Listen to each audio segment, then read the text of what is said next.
the small quest lines, and even in the Burning Crusade, unless you were raiding, there wasn't really much of an MSQ going on either. Yeah. Mm-hmm. So let's go back to our phone lines, and I really want to thank our next caller because they did quite well hosting this show. Just three episodes prior. Nika did an apt job co-hosting, and Juxta, I guess you starred on the episode. So I'd also like to apologize beforehand because the episode preceding this, Nika then discredited him. That's right. Wow, you are really harsh on Skuro. And Ascalia just up and dumped on our next caller. Just jumped out of his raid static. Strife, welcome to the show. Appreciate it. Hey, Nero. Thanks for having me. Thank you for covering the hosting duties on Limit Break Radio so well just a couple of weeks ago. And I do want to apologize for my cast member that has officially bailed on your raid static. You're such a piece of shit. You know what? It's no problem. I mean, Nika bailed on us this week. I'm just starting to get used to it at this point. Yeah, but Nika had a good excuse. She had to bail on the show. She's out at Otakon this weekend. Like that makes sense. But I mean, Ascalia here just kind of left you guys high and dry. So what? Wanting to put more time into the checkpoint outlines isn't a good excuse, is it? Cool. I'll keep rating, and you guys can handle outlines on Monday and Tuesdays. I'm just saying, that sounds like a good plan, actually. Before this week, you were doing both. So yeah. Well, no, you see, we haven't been rating for like the past 4 months. It's been real easy for about 4 months. Now we're back to doing both again. I also love how critics of the show will say that, for your guys' episode, you talked more about the FF14, the game FF14 than we have in the last 6 months. That's because there was nothing to talk about for 6 fucking months, you idiots. There was a 6-month gap between 3.5 and 4.0. So the fact that we had weekly shows every fucking week, you dildos. 3 hours. I mean, for fuck's sake, give us a little bit of credit for making 3 hours worth of content out of nothing. Let's complain about it. Strife, thank you for giving us a call here. Strife, you're also an avid WoW raider, right? You play WoW. Yep. Yeah, so you can actually really help us out here with this because these zones are legit zones, right? Right. So what Blizzard did was, and I think people have heard about this, Draenor and all their other past expansions, and you guys kind of touched upon this. They didn't really tell a story well. They didn't come out with content a lot. Their big thing was, we're just going to give you the bare minimum and try to push the next expansion. And by doing that, they kind of fucked up a lot of shit. And for Legion, they made a commitment to putting more content into the game. And so far, we've had 3 separate raid tiers with 4 separate raids. And now I think we're getting another one in the next patch. We are getting another raid in the next patch and FF14 players and raiders. I want you to listen to this and comprehend it in your brain head place. It's coming out with 11 raid bosses. Oh, wow. So progression in raiding is more than just how much percent you have, but how many bosses you down? Interesting.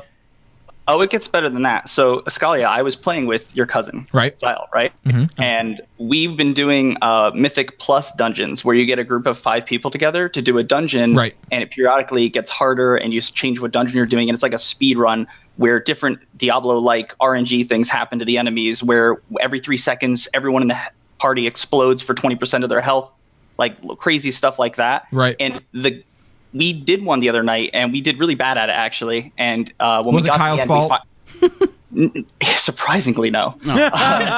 You can call him out. You don't have to protect him on the air. He knows. He's probably listening. I'm pretty sure that's not the way his name is pronounced. Kyle! There we go. That's an old joke. Yeah, there's an old bit. Yeah. But yeah, so we got to the end. We didn't beat the timer, whatever, but we still managed to kill the end boss. We loot the chest. And there's a system in this game now where if you're doing content and the item level that's supposed to drop, let's say it's 900, right? It can roll very small chance and upgrade 5 item levels. If it upgrades successfully, it rolls again up to a cap. We had a healer who had shit gear that we brought, a friend of mine, get some pants or something from it that were supposed to be item level 900, rolled all the way up to 935, which is 5 item levels less than the best you can get in the game. He got a mythic level, the hardest content level gear, because he did this Mythic Plus dungeon with us. So dungeons aren't just something you do to get into raiding anymore. Right. They are something you do in accompaniment to raiding, or if you don't have a raiding guild, as an alternative. Yeah. Well, and that's, in terms of incentivizing participation in your content, I mean, how long have we been talking about, adding something in some kind of super powered item or highly powered up item eventually that entices people to stay and keep raiding long after they've gotten the gear that they have set out to get. And having a reroll chance like that at 5 item levels higher, that's awesome. Like, right? I love that idea. That's a really smart idea because, again, like, you can have a situation like Strife just described where you get someone who maybe is underpowered or needs the item a little bit more, or you have someone who has all the items and wants to just go for that super powered status. They end up staying more involved with the raiding scene.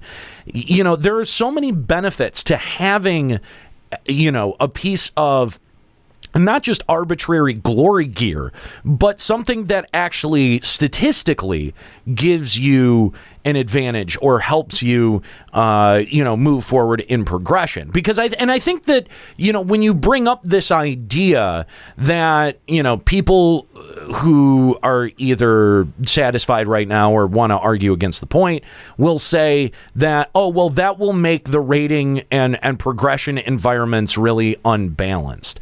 And I think like now in 2017, we kind of have to get past the idea that world firsting is a really competitive scene that Square Enix needs to either cater to or try to keep developing. Because when your entire raid tier is downed in less than 24 hours since it launches, right, then and Strife, as you had said during the episode that you were on, that it was done by a group who's not traditionally known for world firsting. Even though that is an impressive accomplishment in and of itself, it should speak miles. It should speak a lot for where Square Enix wants this community to fall.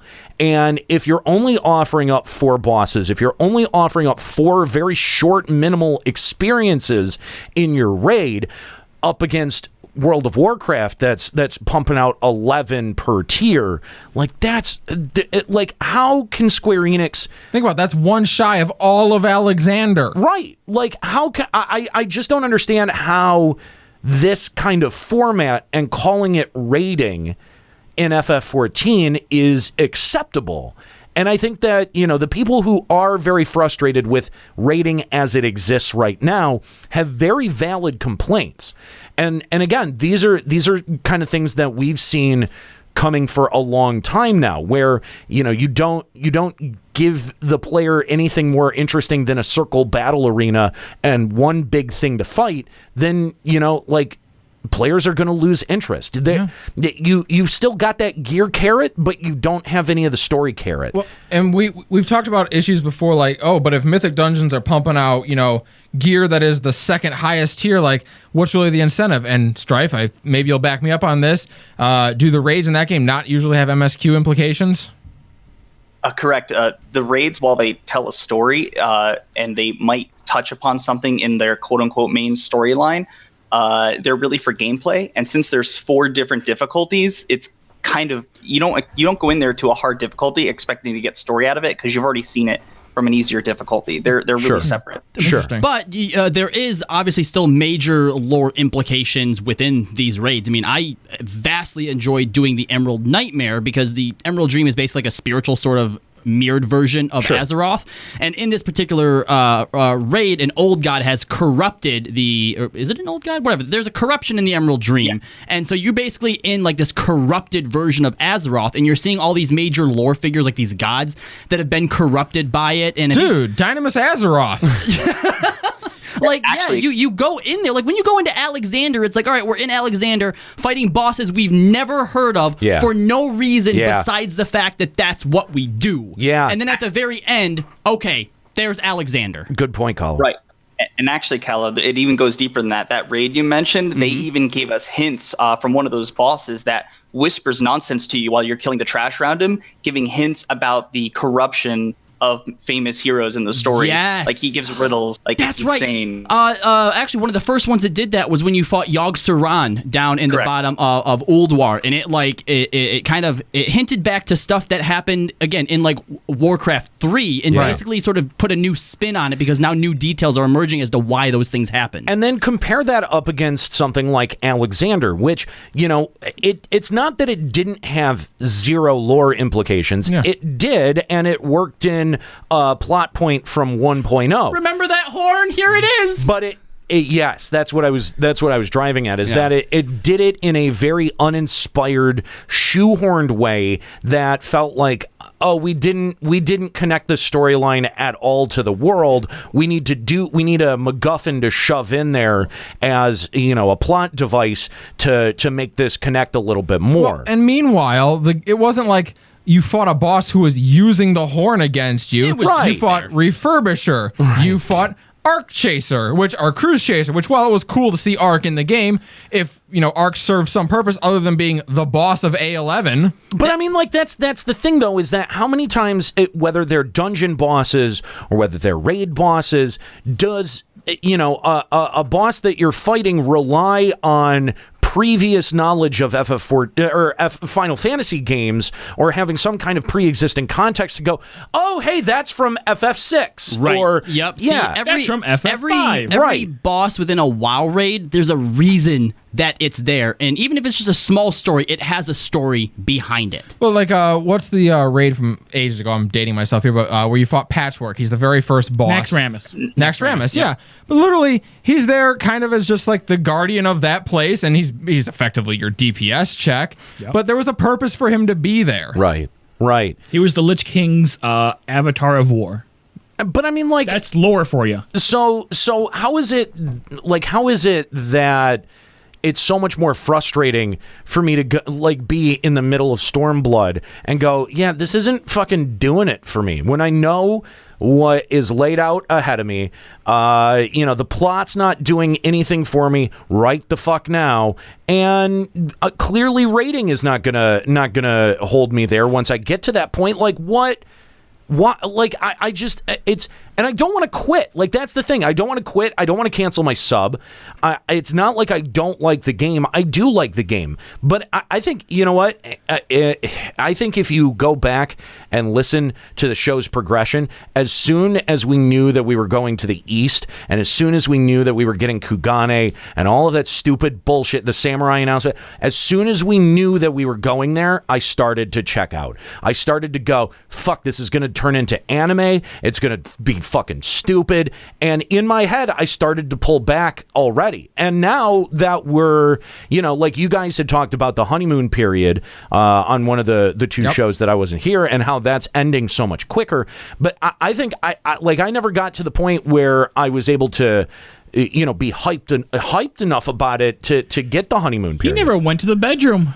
I really didn't. I mean, I like, when it was Girabanya and when it was focused on the Alamigo struggle, I was in. See, I feel was like in. And you and I were kind of similar, right? I think you bailed out before the wedding actually happened, whereas I kind of was like, got there and I'm like, oh, I don't want to do this, but went through with it anyway. You said I do, and you were like, what have I done? No. But again, I think not showing up, if you want to use your analogy, Kahlo, not showing up to the wedding would have been me canceling my subscription. I guess that's fair. I showed up drunk. Okay, let's be clear about this. I showed up drunk. I've got sunglasses on in all of the wedding photos. Okay, I'm making a scene. I'm making a spectacle at the fucking wedding reception. Okay, like that. I think that's closer to of an analogy of where I am. I still showed up. I'm still here. You're still married. No. I mean, like, going to go see a wedding. Like, not I'm the one getting married. Well, that's why you're not on the honeymoon period. You didn't get married, ass. You can't follow them on their trip. No, but Am I in the closet banging one of the bridesmaids that's wearing red? Stop. What? Red mage? Anyways, so Nero. Yes. Nero, to your point before about like, what are you going to do when you get to end game? Do you have to quit? Like, what's going to happen? I think there's a lot of people in that boat right now, because when you do compare and contrast, like what are other companies doing to Square, the philosophies in terms of gameplay are hilariously different. So is it that people are just mad at me for still having content at this point in the game? Like they're just like they're mad that they don't have anything to do, and like even with only experiencing about half of it, I'm able to call this expansion out on all of its bullshit. But they're going like, oh, but you don't know unless you do it, asking me to go through the same painful experience that they went through. The problem is they know you're right. Like, listen, I'm there. I'm at the end. I bailed out of raiding partially because I'm busy, but partially because I didn't want to anymore. Yeah. I didn't feel the drive. And Strife, you're here on the call right now. You can probably attest that I've uttered those very sentiments to the raid group. So absolutely. Scalia, having done everything that Nero hasn't, is he wrong About there's nothing to do? all of his opinions of FF14? No. Yeah. Oh, who would have thought? Jesus Christ, no. Who would have thought? No, dude, like I said, I was doing the Moonfire Fair the other night. I'm like, I thought at least people would turn out for this. I'm on Balmung doing the Moonfire Fair. How many people were you doing it with? Actually running around and like doing the fates and stuff. Yeah. Probably 30 total. Wow, On Balmung? that's a lot more What than day I were would you have doing expected. it though? On Balmung, dude. What day There's- though? How old was it? The event. It was recent. Let's see. It was Wednesday night. Okay, so that would have been the week that it came out. It was the day after it came out. Okay, and there's only 30 people doing it? Well, I mean, there was tons of people there, AFK sleeping in the water. Wow. I don't count that. They're busy jacking off in bed. That's Right. different. They're getting their entertainment elsewhere. Right. Okay, but to be fair, they're just rehashing old gear sets from this expansion already for the Moonfire Fair. I know. How fucking frustrating is that? egregious is that? It's so terrible. So, Strife, what do you think that, if FF14 and Square Enix, if they looked at what WoW was doing, because apparently Yoshi P's showing up to fucking BlizzCon, not learning anything, and then going home, right? Like He was right by me. He was like 10 feet from me. so. He was there. So we can confirm that he was there, but like he clearly wasn't taking notes. Like, what do you think that FF14 needs to do to be able to get a spread of content that looks even, I don't know, appealing to a veteran or long-term player base? They need to figure out, in their own words, how to find game designers, I guess, that speak Japanese, since that seems to be their big issue. That seems to be an excuse. That feels like an excuse to me. Come on. But now. even beyond that, though, like he said it himself, his time to QA, they take 1 week, they put themselves in God mode, and that's how they test a raid. Yeah. Meanwhile, like over at Blizzard, right? Their last interview, they're like, oh yeah, we have a team of like ex-World First raiders who sit there for weeks trying this content before we put it on a public test realm, and then we usually buff it 20% higher than what they can handle. And that's how the World Firsts are handled. Now, granted, Square Enix and FF14 does not have quite the deep pockets that Activision, Blizzard, and World of Warcraft do.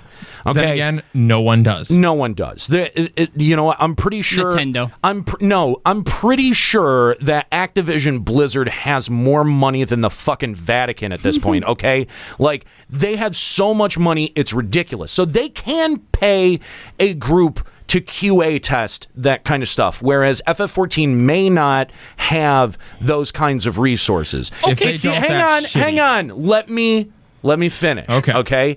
All right. So, but assuming that, right?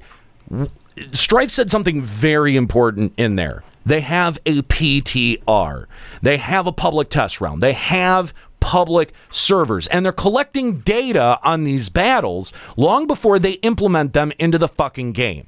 That is, I think, the biggest contrast that you can draw between these two development philosophies, where for some reason a PTR is looked at as a negative thing or as some kind of competitive edge for players willing to engage in it in Square Enix's eyes. Mm-hmm. Also, by the way, they look at parsers as a fucking, Oh, no. Yeah, right? Like, but outside of that, there seems to be this big gap in philosophies between the two companies, and I think that that's very much to Square Enix's detriment. And I think that, again, and I've said this multiple times, that with Stormblood, Square Enix needed to try to stem the bleeding of their veteran player base. They were losing veterans. They were losing long-term players at a rate that was alarming. And they're losing us right now. Absolutely. How many of us want to play? But the thing is that with this latest, with a new expansion, you should be able to breathe at least a little bit of life back into that. There should be at least a little bit more sentiment that's injected into that. And I will cop to the fact that I don't like the Eastern vibe very much, and it didn't hit a home run with me.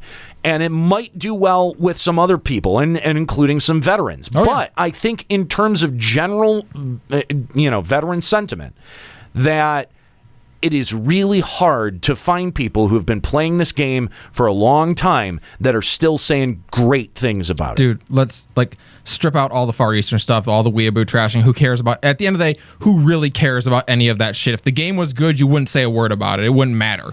I think that's fair. And that's how veterans feel. No veteran is going to look at it being Eastern themed and say, well, I'll stick around because it's that, or I'm leaving because it's that. They're leaving or sticking around because, oh, look, another 4-tier raid system. Oh, look, the fights are boring. Oh, look, circle arenas. Oh, look, the rewards don't matter. Oh, look, all these other problems that we've been identifying over the last 6 months. And you know what? 18 months. How long has it fucking been now? You know what else is hilarious is all of these folks that are identifying as veterans, and they're like, yeah, I picked up the game at Heavensward. You're not a veteran. You're not a veteran. Stop. Let me clarify something for all of our listeners. All right, do not tell me that you picked up this game in Heavensward and that you consider yourself a fucking veteran. You're not a fucking veteran. You don't know, and I'm not saying you don't know. I'm not saying that. I'm not saying that to draw some arbitrary distinction or some arbitrary line in the sand. But again, I think that if this is only your first repetition of content, that you're gonna come away with it with a far different opinion than someone who's gone through the ringer fucking twice. When we did this in Heavensward and we said, oh God, it's repetitive, I hope this doesn't happen again, you guys are just now getting to experience how we felt then. You guys are going to be fine for the rest of this expansion. You'll make it through. But at the next one, when you have to do it where that's when you're going to know where we're at now. Yes, exactly. It's going to be 5.0 and you're going to be going fucking another round of this shit. Yep. Dude. And that's the frustration is that, I do think that players who have been with FF14 have seen what the fucking what the outline is, what the blueprint is, and if it's not going to deviate from that, if it's not going to try to change itself, then no amount of us bitching is gonna change it. But you know what will change it? It'll be people unsubbing. It'll be people moving on to other shit. And Strife, feel free to call us out if we're getting way off base. I don't think we are, but if we are, let us know. No, I feel the same way. I've even debated pulling exactly what you did, Escalia. See, it's not just me. I'm not alone in this. I mean, but when I mentioned it, yeah, you had frustration, but I think a lot of the people in our raid group are a little bit kind of on edge with it, and I mean, obviously there was extra frustration because we had people swapping in and out, and we had to train new people to pain, but. At the end of the day, again, none of that would matter if the content was good. But it's not frustration with the fights. That's a different type of frustration. It's a frustration with the overall monotony to it and not having a concrete answer of why the fuck am I doing this? Why am I putting so much time, effort, and blood, sweat, and tears into this goddamn garbage? See, Jux is laughing about it. But no, Unreal Cypher says in the chat, it's too early to say they're going through the same cycle. First major patch hasn't hit yet. And here's what I'll say to that, is we all sat here in a room. We weren't on the air at the time, but we all sat here and said, it's really kind of the 4.1 patch notes day. Isn't that kind of D-Day for us? Where we're like, if we get to 4.1's patch notes and we see more of the same shit, No. Stop. Here's the thing. We can say that because we know what's coming in 4.1. The only wild card that we have is going to be Eureka. We don't know Eureka exactly. We have no idea what that is. But other than that... Well, probably. That's what we assume. Probably. But to be fair, we don't know that for certain because they've given no details on Eureka. We're even speculating that Eureka is going to be for the weapon. It could be not. Right. For all we know. Right. And- That was just based on comments made at FanFest. And the thing And is, common sense. the thing is that, and no one wants to think that this is going to be the case. But if it is just Diadem again, who is going to stick around for that exactly? Like, Eureka, dude, there is more at stake with Eureka than I there think ever has been. There's any so other much content. riding on Eureka. Any other content. I think that if Eureka is fundamentally unsatisfactory and it does not appeal at all to the player base and does not inspire, and I mean rabid fandom, that I don't know what a veteran player base even has to latch onto anymore. And here's what I'll say: if 4.1's patch notes are not some combination of 2 new dungeons, a 24-man raid with 4 bosses in it, Eureka possibly, and the Super Savage introduction, if those aren't the patch notes, I'll be shocked. 2 things that I have with that. It's one dungeon. Yeah, it's going to be one Oh, dungeon. yeah, I'm sorry, one dungeon. It'll be the raid. Eureka is going to be coming in 4.12b. We're not getting it on 4.1 release, and I will chop off my nuts if that's the case. High stakes. Okay. Can I be the one chopping? Hyperbole, by the way. And Hyperbole. Hyperbole. And the other thing is Super Savage Raid. We might at some point get the Ozma like super hardcore, but I'd like to point out that has been in development at least since October. Yeah. 7, Since 8, FanFest 9 for months? Right. For one fucking fight? Right. Get the fuck out. And by the way, we didn't cover all this stuff that's coming in this WoW patch. Casters are all getting new animations. They're adding a bunch of stuff to the professions. They're updating the artifact, which is essentially what their version of the relic is, But not and shitty. more. Yeah, and like a major update to every profession. That's not a small undertaking. No, especially because they have 12 in WoW or something ridiculous. But that's the thing. Every time Square Enix has added a new game type, right? And let's start thinking of, raids, the 8-man raids, the Alliance raids, dungeons, and Diadem and Aquapolis? Deep Dungeon Aquapolis. Think of them as separate game modes every time. Yeah. Right? The way that Square Enix copies and pastes content from one expansion to another, you would think that would be the bones upon which a new expansion would be built. And that out of the gate, since all you're doing is copying, pasting, and changing up the assets, all you would have to, that those game modes are pretty well established and ready to go when you are. But So those should be on launch. they should be on launch. That's what I kind of expected on launch. I expected a Diadem equivalent to be there that wasn't Eureka. I expected a Deep Dungeon equivalent to be there. I expected an Aquapolis equivalent to We be did there. get Aquapolis. Oh gosh. After a patch. Guys, like it took what? Did it? right, like it took a 0.5 patch. Yeah. And you know what? They've told us stuff like, we're going to get more Aquapolis. We're going to get more Deep Dungeon. When we get these odd-numbered patches with one dungeon, but something new, it's not going to be something new. It's going to be something old that they've added into this patch in place of that dungeon. Mark my words. That Feels I bad. would believe. Yeah. But it's super frustrating to have these different types of game modes added and then have them copy, because literally, has a dungeon changed up its format in 2 patches ever? No, it's still the same shit. It's still 3. They've actually technically reduced dungeon content, because before, you could go off the beaten path or take a different path, like in whatever the first level 60 dungeons were. And now it's literally a straight corridor where you can't avoid any mobs whatsoever. Wow. So Yep. So there wasn't there an alternate route that you could take in something like Sunken Temple of Karn? not in Karn, but total 1,000 Moz. 1,000 Miles Total Maybe. and Yeah, that's what a it few is. of them showed you different areas of that dungeon. Yeah. Yeah. Yeah, Sure. remember the I think it was Karn where you could open up the secret passageway and get the extra treasure chest if you Yeah. did that. Yeah. that was Something cool. to differentiate the dungeons. We don't even get that anymore. Exactly. I'm not happy that I have to hold that up as their prime dungeon mechanic. Exactly. They're putting in trash packs up to a boss room and then programming a boss fight with mechanics that you've probably seen before, right? So like you've got all of these different game types, these game mode types. That should have been all of them should have been represented at Stormblood. And then that way, when Yoshi P or Square Enix comes out and says, we're working on new content for, patches coming up, we can't sit around and go, oh, well, clearly it's going to be, the Deep Dungeon. Yeah, Stormblood's version of Deep Dungeon, or clearly Eureka's going to be Diadem, but for, but for Stormblood. Yeah. The only content that we have available at 70 is dungeons into raids and then hunts. You're right. They should have had their Aquapolis ready to go. Exactly at the same. Launch. Yes. They should have had Deep Dungeon ready to go at launch. Then we might actually. Then those people who say there's a plethora of stuff to do when you hit 70 might actually have something to hold on to. You'd be kind of right. Yeah, you're right. I could go into Deep Dungeon now. Yeah. That'd be like, who wants to level up Red Mage in Palace of the Dead? I would level it up happily in a new Deep Dungeon. Right. But I've done Palace of the Dead. A lot of Palace of the Dead. And don't get me wrong, it was a great event.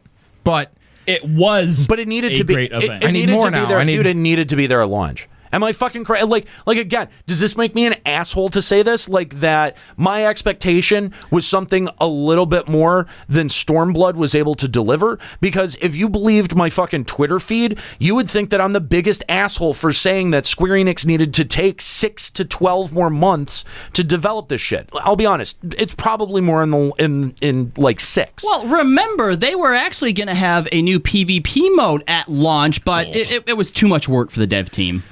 God damn. Okay, then this dev team whose raid, you said that they only spent like a week like playtesting in God mode for their raids? Oh, I don't know. That might have been that's Strife. that's what the interview said about a year back. Like, where is all this time going? If you're only spending a week to actually play test your raid? Sweet Diadem. lambs, bro. I have to. Diadem. Sorry, go ahead, Strife. Probably Diadem and others like Vermilion and all the other side content. That's sad. My biggest question, the thing that baffles me the most is if the dev teams are similar in size, okay? How is it that World of Warcraft is able to churn out so much more content? Because from 7.2 to 7.3, not quite 5 months, a little over 4 months, right? So if we get 4.1, I don't know, when do you guys think it's safe to drop? August, September? Because if it waits, September. If it waits till October, that's 4 months. That's the same development cycle as World of Warcraft. According to their content schedule that they gave with Stormblood, it's 3 to 3.5 months since in normal mode of the raid came out. Okay, so I think last week of September, first week of October. Okay, so basically, World of Warcraft then has like a month longer to develop than Square Enix does. No, not even. That's few weeks. That's just for major patches. Okay, so that was ones in between. How do you guys envision, like if you were taken on a tour of the Square Enix like development facility for Final Fantasy XIV, how? I mean, call me crazy, but down to a fundamental level, the way that they like how they work, the efficiency of it just must be so fucked. It's like they give 1 or 2 people, it's like, all right, this is your job, and nobody else can do their job until you finish with this. Yeah, I mean, I have no doubt that Blizzard's development team is probably way bigger than 14's is. You actually think so?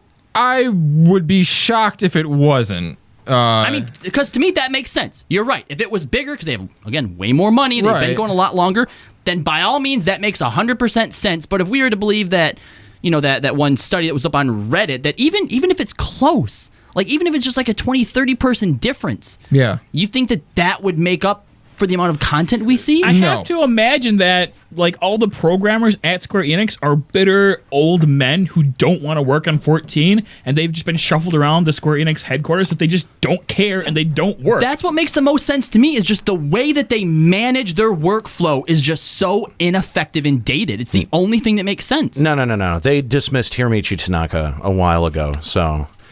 Yeah, that doesn't quite hold up.